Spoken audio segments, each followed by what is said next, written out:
इंग्रजी माणूस आपल्या घरामध्ये सुद्धा ज्यावेळेला एखादं पोरग इंग्रजीमध्ये कमी कमी त्यावेळेला पाहुण्या वेळेला आपण जातो फाड फाड फाड फाड मग इंग्रजी बोलणारा माणूस हुशार म्हणजे माझी मातृभाषा हिंद आहे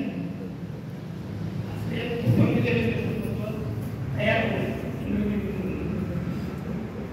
हे जे दोन गैरसमज आहेत त्या दोन गैरसमजाच्या बाबत जोपर्यंत साहित्य आणि ती संस्कृती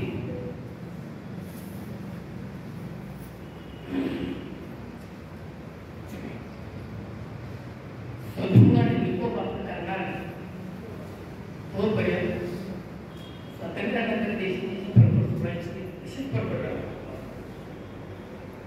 मी म्हणतो आणि केली या देशाची